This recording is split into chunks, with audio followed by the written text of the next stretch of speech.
Welcome to the VisionEdge Marketing's One Good Idea series, where Diana and I share a smart business tip in each episode based on our work and conversations with business leaders and marketing professionals. We always welcome a conversation with you, and it's our promise that you will always leave with at least one good idea. Many of our customers are committed to successfully bringing new products to market, but they often find it's a daunting undertaking. Laura, what guidance can we offer? You're correct, Diana. Product launches involve a lot of moving parts. For this episode, let's stick to the product announcement aspect of the launch. This is when the general market will meet your new product in its entirety for the first time. It's the product's debut. Did you know that if you Google a debut, there's a bunch of articles that will offer guides?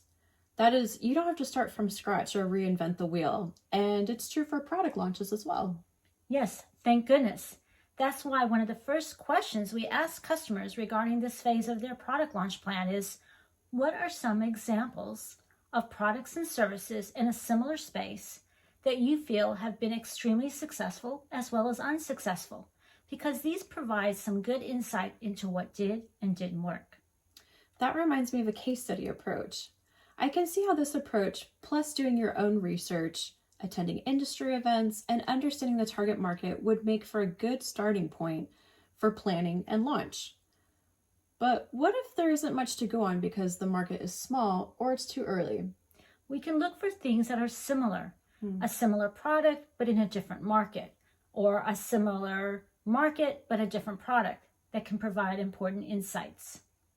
That's a good idea. Adding on to that, how can we use the guide concept to help illustrate how to streamline the process? Well, we can use designing a home as an example. Nice. Imagine you're designing your home for the first time.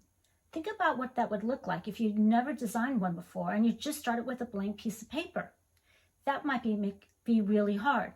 So the very first thing you would do is make a list of things that you like and don't like, and a list of things that you need and don't need. That way you have a starting point. You don't want to just start from scratch with nothing in mind, right? Because if you do that and you just sit across the table from an architect with nothing in mind, it's going to take a long time and it's going to get really expensive. And there are a lot of existing plans to work from. You really don't need a blank piece of paper. You don't have to reinvent the wheel. It often helps to look at existing floor plans, even walk through houses that are already existing in neighborhoods, spec homes and model homes, so you can pick out elements from various plans and homes that you find would be what you would want. This will expedite the process and be very helpful when you sit down with an architect. That makes sense. By looking at existing floor plans, you can pick preferred elements. I can see how this expedites the process, keeps costs down, and helps architects understand your vision. Let's say that you find an example or two of product launches that you thought were really successful, and you want to learn more about what they did, what worked, what didn't, and what they rejected and what they kept. Typically, that's not information that you find on the internet anywhere.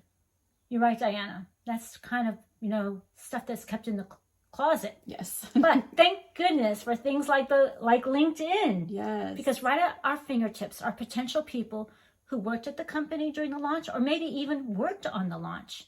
So you can start there and see if you can connect with someone from the company or someone who was on the launch and find out if they're willing to have a conversation with you. It's a great opportunity to find out what they learned and what they would do the same and what they would do differently if they had a chance to do it over again. That's right. Having done several product launches, we know it takes a solid team. Some companies use industry events for their debut, and this provides a good opportunity to see how things unfold and also find out which external resources were needed, who they used, and how effective they were. Plus, it's a great networking opportunity. And that's definitely smart business. And this episode's One Good Idea. Please like the video and subscribe to our channel to be notified of future smart business tips. And also visit our website at VisionEdgeMarketing.com to find more content on product launches.